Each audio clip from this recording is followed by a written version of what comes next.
What's your story? Well, I'm glad you asked. 6 months ago, we were arrested in the Imperial City and brought to Morrowind against our will. Our fortunes have certainly changed since then. We are preparing an expedition to the north. Stuck here forever. I'll die. Today, we'll be taking a look at the Elder Scrolls Bloodmoon, the second official expansion for Morrowind, originally released back in 2003, after a frighteningly short development cycle. Despite me being a Morrowind nerd ever since I bought a counterfeit copy of the game at a local flea market almost 20 years ago, I've never actually played Bloodmoon. Didn't enjoy the first expansion, Tribunal, and kind of lost interest in the official content. Morrowind fans rarely talk about Tribunal with fondness, but Bloodmoon is almost never mentioned at all. I wonder why. Is it embarrassing? Or is it just bland like one of them Quake expansion packs? What does the Nord need? I'm not sure. Power, knowledge, wealth beyond measure? To be honest, Shotera, I think I just need a home. This place is called Cool, a small fishing village on the northern coast of Vardenfell. It's completely unremarkable in every respect except for one. There is a ship here that will take us to our destination, Solstheim, a large island in the Sea of Ghosts. A remote, cold, and inhospitable place inhabited by a tribe of native Nords called the Skull.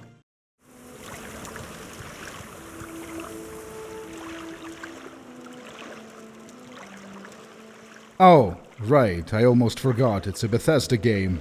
Give me a second. Okay, let's see... 3 minutes later. Tomb of the Snow Prince is an overhaul mod for Bloodmoon that, quote, improves the graphical fidelity, environmental design, and gameplay of the Bloodmoon DLC to a level that is consistent with modern mod projects such as Tamriel Rebuilt and Project Tamriel. If you are not familiar with Morrowind modding culture, you might think this is an extremely arrogant thing to say. Well, but it is what it is. The game is almost 20 years old. At this point, the modders have more experience working with the medium of Morrowind than the Bethesda developers did. Since this is my first time playing Bloodmoon, I briefly considered doing a vanilla playthrough just to get an authentic experience, but these screenshots convinced me that would be counterproductive.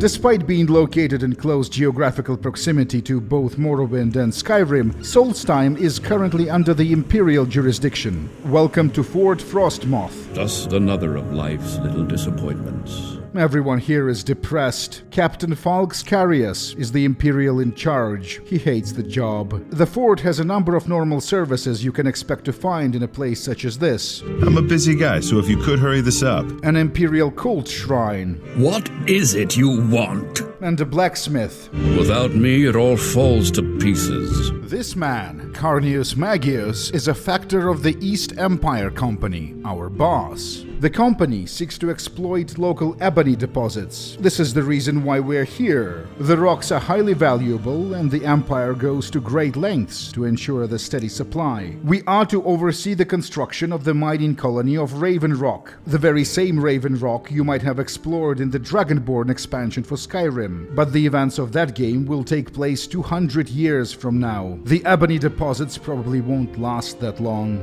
Wealth beyond measure, Outlander. Our first task is to escort the workers through the northern wilderness to the construction site. The laborers are unarmed but not defenseless. Hand-to-hand combat is really strong in Morrowind. Snow Prince diversifies the local fauna a little. The mod uses the same asset repository as Tamriel Rebuilt and Project Tamriel. You might have seen some of the same wildlife in the Reach.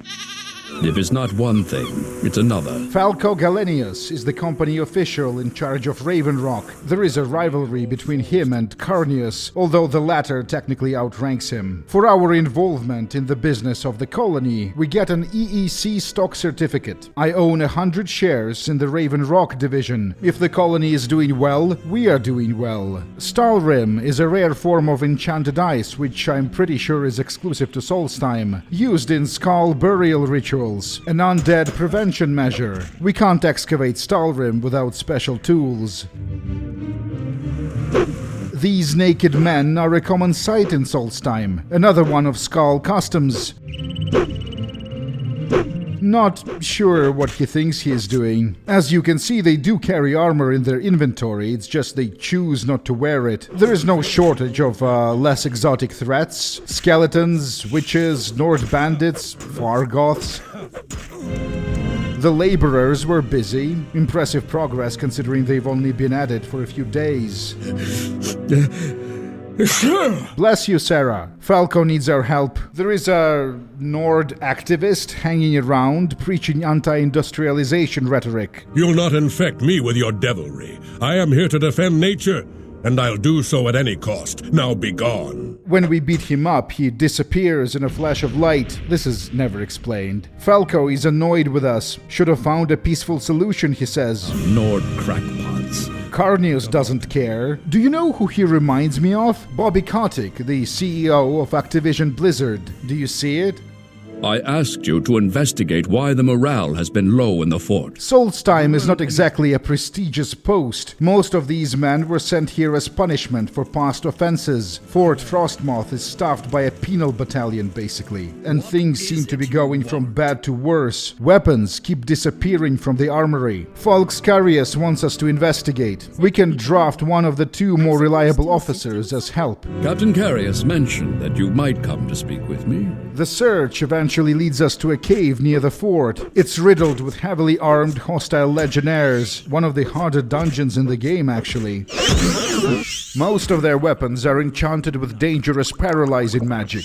These renegade soldiers are tougher than golden saints, which is a little immersion-breaking. Bloodmoon is chronologically the second expansion, and the whole thing is geared towards endgame characters. The Snow Prince mod doesn't address this, but there are other mods that do. You're back, and just in time. The fort was damaged while we were gone. A werewolf attack. The captain is missing. There is a Nord village in the northern part of Solstheim. The officer thinks these savages might have had something to do with it. All of this is very strange. Attacking a Legion outpost doesn't seem to be a very Skald thing to do. Solstheim is a large island, about the size of two big Vardenfell regions. And there is plenty to see. A temperate forest in the south, tundra in the north, a glacier in the northwest, the beautiful frozen lake Fjölding, one of the new dungeon tile sets. This one is not used anywhere else, I don't think. It's not in Shotten. Naked berserkers and wolves are two of the weaker enemy types in Bloodmoon. Except for this berserker lady who almost ends up drowning us in a puddle of water. The prize in the end of it all are 2 crates full of cheap alcohol. Hey look, it's one of them Skyrim animals you click to level your combat skills for free. Welcome to the Skald village. The place was dramatically overhauled by the Snow Prince mod. The vanilla version is miserable to look at. I accidentally led a bunch of freaklings to the village, but the local guards helped out. Not sure if I like this armor design. It looks too elaborate. Maybe the cops in big cities can be equipped like this, but certainly not guards in a tiny poor village on the edge of the world. May the wind be on your back. These bear pelts seem to be out of scale. The Skald village interior is another tile set I haven't seen used anywhere else. What do you want, stranger? Why are you among the Skald? I ask myself this very question. Tharstin Heartfang wants us to do a ritual to earn the respect of the Skald and restore oneness of the land or whatever. Korst Windeye, the shaman, gives us the details. It's a long and boring series of quests. What can this smith do for you? Not a whole lot, apparently. This is all he has for sale, a total of 5 items. Why even bother with the unique voice lines? The items don't restock, by the way. The iconic Nord tombs are in this game as well. The dungeons themselves are tiny. Most of the time it's literally just 2 or 3 rooms, although I can't complain about the treasure inside. Bloodmoon has 2 major quest lines. The boring one involving the Skald, that's the main quest, and the optional plotline for the East Empire Company. Well, it couldn't get worse, could it? The faction was first made joinable in this expansion. A ship was supposed to arrive at Raven Rock. Carnius wants its cargo manifest for some reason. Falco is surprised to hear about this since the colony doesn't even have a proper dock yet. Other than that, the construction is proceeding nicely. We find the ship eventually, our first contact with the Draugr. The variety found on Solstheim are different from their Skyrim brethren. The undead Skald can't speak the dragon language for one. Get them away! Get them away! Apronia Alfena is the only survivor. We escort her to Raven Rock. There is no option to take Apronia to her actual home, whatever that is, so I guess she'll be living in the colony from now on. She seems to be okay with it. Too bad about the ship. Not your fault, though. I can't believe it. Can't anyone do anything right? Advancing the main quest involves going through the Skull Test of Loyalty, which itself is a series of 6 incredibly dull quests chained together. This sequence is basically some of the worst gameplay in Morrowind. It has it all: vague directions, endless filler combat, an escort quest involving an extremely slow-moving NPC. I recommend using the interactive map feature of the UESP to assist with navigation. We have arrived at a crossroads, says Falco. We have to pick a side. It's either him or Carnius. You chose Falco. Fine. Just leaves more from me. Falco wants for the colony to prosper, while Carnius wants it to fail, although I'm not sure why. Doesn't sound like that would be in the company's interests. All I ask for is a pair of boots. I think this guy is the only Argonian on Solstheim. I'd like you to meet Erna. We have a love my wife would never understand. So she's like your AP? I'm not judging. Begone, stranger. You have no business being here, stranger. Leave now. I am sorry, but your line delivery is so bland I don't actually believe you dislike me. The Morrowind natives are absolute aces at making you feel unwelcome, but much about Solstheim, including the xenophobia of its inhabitants, feels fake and low effort. Tomb of the Snow Prince is mostly a visual overhaul mod, and it's great at what it sets out to do, but unfortunately the problems with Bloodmoon are deeper than bland aesthetics. Saving Bloodmoon would require removing and rewriting most of the Skull lore, their quests, and the main story. Probably better to invest this effort into something like Sheathing instead. Some people are born dumb. Like me, for instance. Same. Decisions are good, but good decisions are better. Whoa, Falco, you're a philosopher. Wait, let me try. Ashpit is other people? Go to Sturk for the climate and Soulcairn for the company. Neovarine arrives from the future. Oh, I like that one. Finally, the town has a proper dock. This is what the interiors of the wooden houses look like. I half expected to see the same tile set they use in Karthwasten and Sheathing, but no. The modders do seem to avoid using Bloodmoon tile sets. You know what this place needs? A Sadrith. The suspicious Dunmer is stealing ebony from the mine. There's a perfectly good explanation for this. Carnius made him do it. The Dunmer confesses and then gets assassinated a few days later. The company vendettas are serious shit. The Cave of Hidden Music. A cool puzzle where you have to match the sun in the cave by clicking stalactites in order. Falco wants us to establish contact with Nord exiles who possibly know how to work Stalrim. After becoming best friends with them via a convenient quest event, they give us a special pickaxe that can be used to extract pieces of the magical ice found in tombs all over the island. Stalrim weapons and armor are of high quality, but I mean, the armor just looks way too stupid to actually use. It's always something, isn't it? Carnius intends to fuck us, company style. The job is a simple fetch quest, or so it would seem. If we take longer than 5 hours to deliver the report to Carnius, he will be able to fire us from the East Empire Company, and our career will be over. Yes. Did you want something? The boss is not in his office. Someone is making himself hard to find. The assistant says he's out, looking at prospective expansion sites. It takes an hour or two, but we do eventually find him, wandering the coast. He is surprised to see us. Very good. The company's work is never done, friend. Some of the original voice actors return to record extra lines. That's cool. My lungs must be as black as these rocks by now. Raven Rock keeps expanding. It's about the size of an average Morrowind town, and still growing. We have our own trader now. Between us, we just might pull this off. Falco thinks we should start taking the security of the colony more seriously. Some of the locals can be hired as guards. After the kicking I gave that weasel, he better mind his manners. Not sure if I like the steel armor aesthetic. This feels High Rock, not Solstheim. Falco is expecting an attack, or at least an assassination attempt.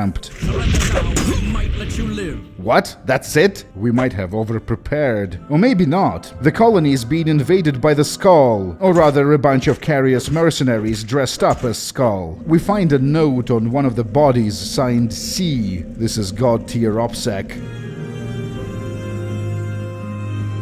Love this bug. I've been falling through the floor in the Creation Engine games for 2 decades now. This is how I know I'm home. We confront the Factor.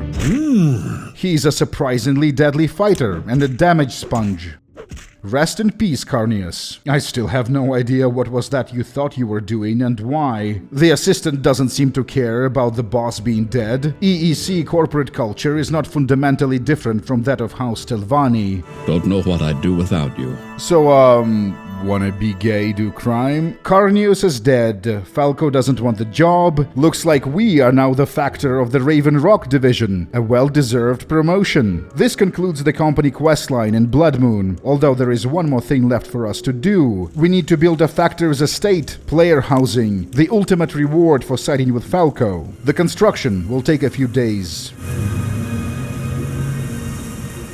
So this is it, the biggest building in town. The interior looks reasonably spacious, but Raven Rock makes for a suboptimal base of operations since it's not connected to the existing fast travel networks. Still, there is more stuff for us to do in Solstheim, so let's make ourselves at home. Hey look, a crashed airship, a rare Imperial design. Cool. I suppose we should finish the main quest.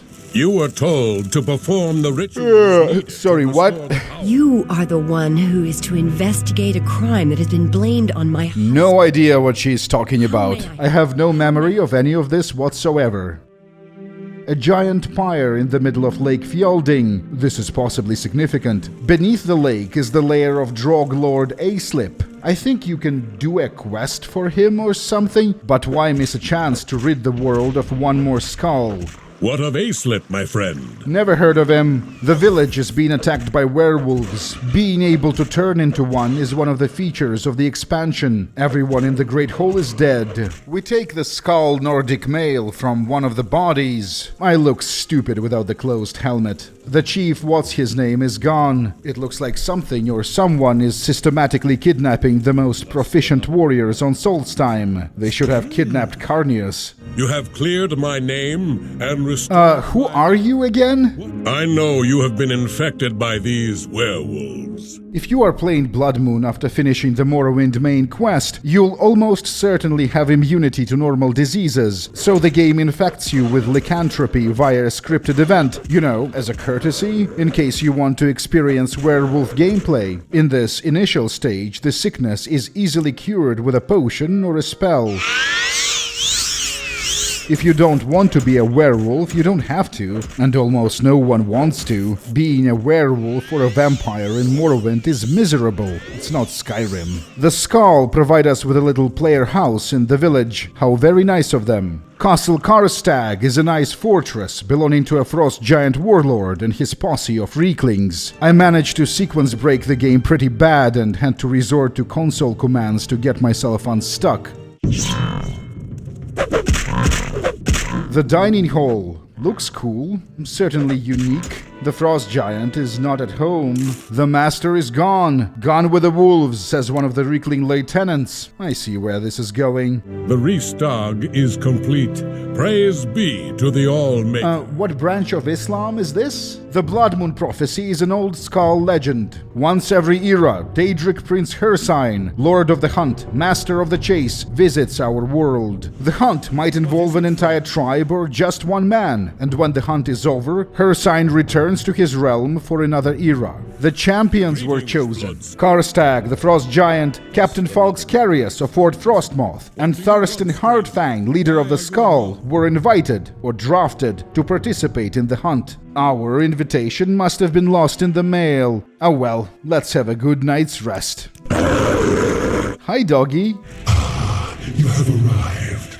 The others have been here for days now. We are somewhat fortunate that out of all Daedric entities we could have pissed off, it's the Moron god Hircine who chose to make us his enemy. Could have been much worse. The Demon of the Hunt is a simple creature. As long as the spirit of the process is maintained, he doesn't really care who wins in the end, and this is the reason we might survive through this yet. Meet our old buddy Folkscarius, the Legion commander who disappeared from Fort Frostmoth early in the story. He thinks we should work together, and I agree. Hircine's challenge is a multi-level maze full of werewolves that are about 3 times as strong as the ones we fought before. This is the final dungeon in Morrowind, and it's appropriately hard. Hand-to-hand combat works fine if you aggro one dog at the time. It takes forever to go through all of them, though. Carius is a big help, but he dies eventually, and I loot his rare Templar armor. And this would be Tharstin Heartfang, the kidnapped Skull Chief. I've read in the wiki that Tharstin is a werewolf himself and will betray you in the end, so I make sure the dogs get him before that happens. The third section is a boss arena. Karstag, I presume. The Frost Giant is tough, but no threat in Morrowind can survive a competent hand-to-hand fighter one-on-one. Our Daedric host is impressed. He shapeshifts into a bear with a deer skull, or whatever that is. The exact creature he turns into depends on our previous dialogue choices. Anyway, Hircine is not quite as tough as Carnius. That's it, we beat the game. We are rewarded with a cheap-looking cinematic of a glacier shaking and falling apart. Hircine, a character we haven't met until 20 minutes ago, is providing narration. Says it's a temporary setback or whatever. Who cares? To say this story is not emotionally engaging would be one hell of an understatement. In our game, the legionnaire Folkscarius died to werewolves, but in the canon timeline, he survives the hunter's challenges and goes on to become a general. He was eventually killed by the eruption of Red Mountain, and then sometime later revived by a necromancer. Carius shows up again in a DLC for Skyrim, where his resurrected body is leading attacks against Neo Raven Rock. When the Oblivion Crisis happened, the Imperial garrison was recalled to Cyrodiil. No Oblivion gates opened in Solstheim. After the destruction of the House Redoran stronghold of Aldrun during the Red Year, the Great House made a deal with the East Empire Company, allowing the Dunmer to settle in Raven Rock. Wealth beyond measure, Outlander. The town was rebuilt in Dunmer style and became a House Redoran sovereignty some years later. The colony prospered for decades until the mine eventually dried up and had to be shut down. Like I mentioned, we'll get to visit Raven Rock again 200 or so years later in the Dragonborn expansion for Skyrim. Coincidentally, that expansion has much better world building than Bloodmoon. Oh, and I almost forgot. Tomb of the Snow Prince. First of all, who is the Snow Prince? Well, he was a Falmer, a snow elf who lived a long time ago here on Solstheim. This is the titular tomb, built by Nords out of respect. An Altmer scholar in Raven Rock sends us to investigate the burial site. The quest is from the original unmodded Bloodmoon, and it's some of the first Falmer-related content in the franchise. What the hell? Inside we find the Snow Prince armor. Visually it looks identical to a common steel plate, which is not my favorite aesthetic. The Snow Prince mod is good, and if you absolutely must be playing Bloodmoon, you should be doing that with the mod installed. But here is a better idea. Don't bother with Bloodmoon. This is the first time I'm covering Morrowind-related content I didn't actually enjoy playing. And what do you know, it's an official expansion. I can't believe I'm saying this, but even Fallout 3 had better story, characters, world design, everything. Wow, that's embarrassing. Possibly the weakest entry in Town's ludography, Bloodmoon really does feel like a Morrowind equivalent of one of the 90s boomer shooter expansions, like Dissolution of Eternity or Scourge of Armagon for Quake, except these were low-quality third-party products, while Bloodmoon is an authentic Bethesda game. Oh well. Next time, we'll attend a music festival in Kyiv.